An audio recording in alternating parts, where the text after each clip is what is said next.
शशंखचक्रं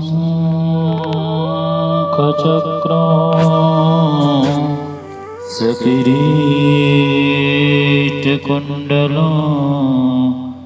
सपीतवस्त्रं शरसीरुहेक्षणं सहारवक्षस्थलकास्तुभस्त्रियं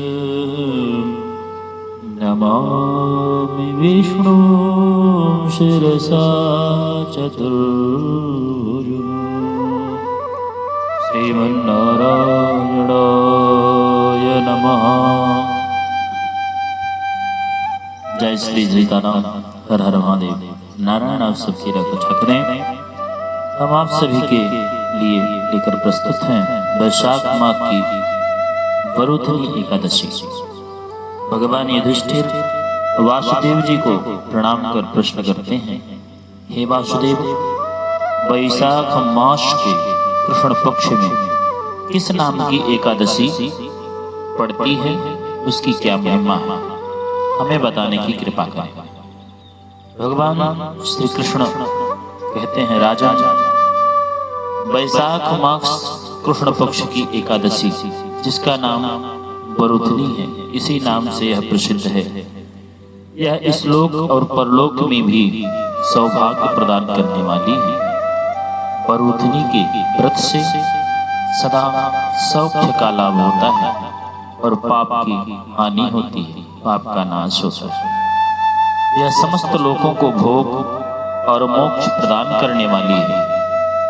वरुथनी के ही व्रत से मानधाता तथा धुंधुमार आदि अन्य अनेक राजा स्वर्गलोक को प्राप्त हुए हैं। जो 10,000 वर्षों तक तपस्या करता है, उसके समान ही फल वरुथनी के व्रत से ही मनुष्य प्राप्त कर लेता है। हे नृपश्रेष्ठ, घोड़े के दान से, हाथी के दान से श्रेष्ठ भूमि दान उससे भी बड़ा अधिक महत्व वाला तिलदान से भी बढ़कर स्वर्णदान और स्वर्णदान से भी बढ़कर अन्नदान है।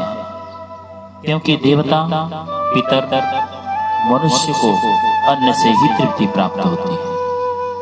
विद्वान पुरुषों ने कन्यादान को भी अन्नदान के ही समान बताया है।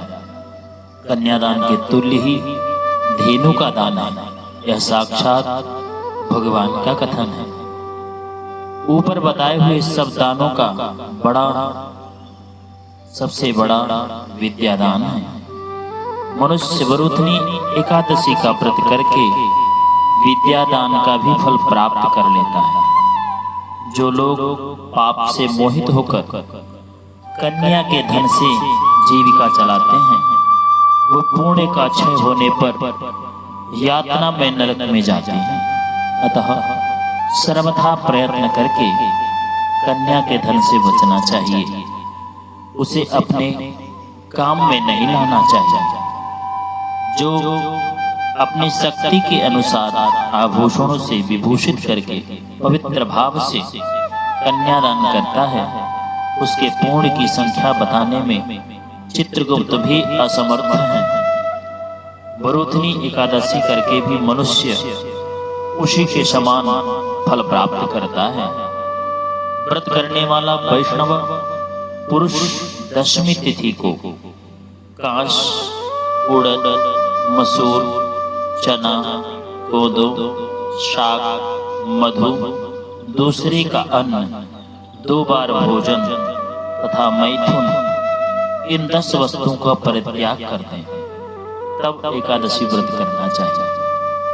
एकादशी को जुआ खेलना, नींद लेना, पान खाना, दातुन करना, दूसरे की निंदा करना, चुगली करना, चोरी, हिंसा, मैथुन, क्रोध तथा असत्य भाषण, इन 11 बातों को त्याग देना चाहिए।